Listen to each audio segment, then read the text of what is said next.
Well, staying with the story, the South African National AIDS Council, SANAC, today facilitated the signing of the new Global Fund grant valued over 8.8 billion rand for the next 3-year cycle for HIV and TB responses at GCI offices in Pretoria. At a country level, the grant is administered through a structure known as the Global Fund Country Coordinating Mechanism, which is a multi-stakeholder structure mandated by the Global Fund to oversee grant implementation and feature representatives from government, civil society, development partners and the private sector. Now, to discuss this, we are now joined via Zoom by Steve Letsike, South African National AIDS Council Co-Chairperson. Thank you so much for your time this afternoon, Steve. Now, one would imagine that the country needs very impactful HIV and TB strategies to even begin to discuss winning the fight against these two diseases and others. But we know just how important financial backing is. Just how far of an impact will this funding make over the next 3 years? No, indeed. Thank you so much. Good afternoon to you and to the viewers of SABC. Look, this funding, it's quite necessary for our country. We have deferred our National Strategic Plan implementation plan with another year because of the COVID disruption. We were aware, we were not anticipating that COVID will disrupt and threaten the gains that we have achieved over time. What is the impact that we need to think about? We've missed the mark of reducing the new infection already when COVID in 2020 cropped in. It really harmed, the work in terms of the reduction of new infection. But also what we were seeing is the progress we were making around access to treatment, initiating people living with HIV on treatment, because we no longer need any CD4 count regulation or guideline for that matter. Anyone who's positive can be initiated on treatment. So what we are doing now is a marathon of action, of bridging those failed gaps. So we are in task of doing this work and ensuring that for the next 3 years, with the Global Fund investment, we can actually respond to the call of prevention, treatment, as well as social and structural drivers. Now, of course, we know the work that you have been doing to secure such huge donors like the Global Fund. Speak to us about how the funds will be managed essentially over this period. Yeah, no, indeed. I mean, Global Fund is just one part of, some of the biggest investment. Domestic resources, our own government put a lot of resources to HIV and health response. And then, of course, PEPFAR, and then you have Global Fund and others. Global Fund, will be managed. As you have indicated, we've got a country coordinating mechanism.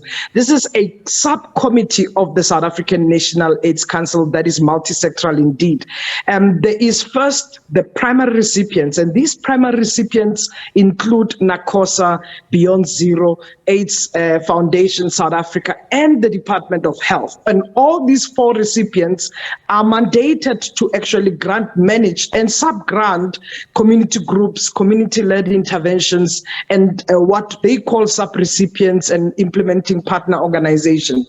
We have done this before because Global Fund has been in South Africa for the last 20 years, and we've seen 3-year cycles coming in on board to support this. So there is interventions of ensuring that there's an oversight committee to make sure that the resource matches the actions that they are ought to be delivering, but at the same time to make sure there's an oversight and that is predominantly done by the country coordinating mechanism, which is also responsible to report back to resource mobilization committee, as well as the Global Fund in terms of progress.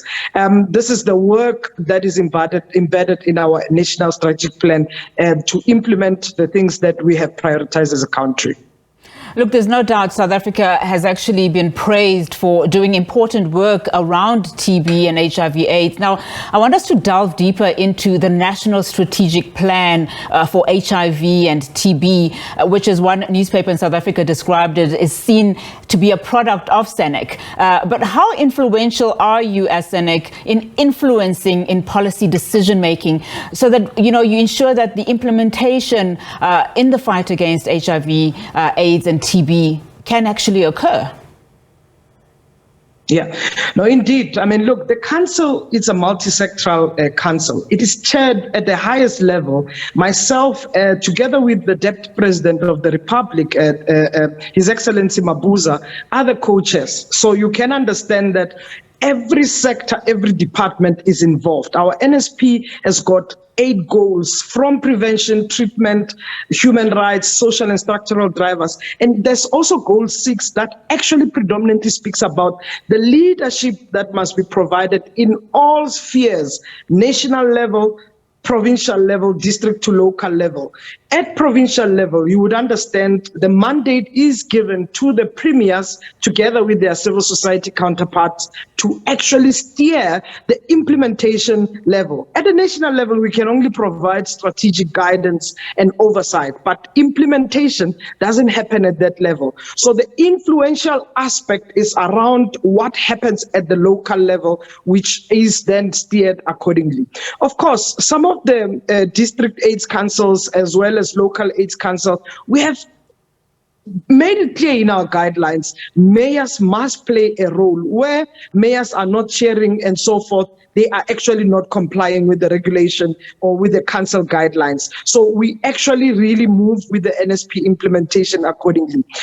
We influence policy interventions. Whether you talk about what DBE has put forward, if you look at the policy around teenage pregnancy, if you look at the whole call that we've made around decriminalization of sex work, you look at other interventions that were led by Deputy President around sex worker strategy, LGBTI strategy, and human rights strategy. All these programs are implemented in a multi-sectoral manner where there's partnership between government and civil society, but also where there's accountability and oversight. Then you also look at it at the legislature level.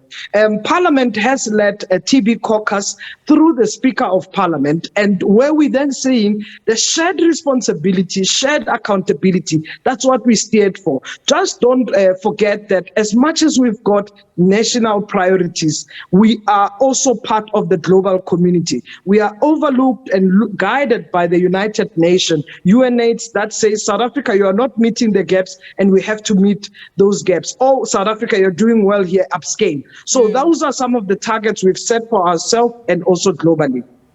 Ms. Letsike, thank you so much for your time. Really do appreciate it this afternoon. Of course, that was Steve Letsike, South African National AIDS Council Co-Chairperson.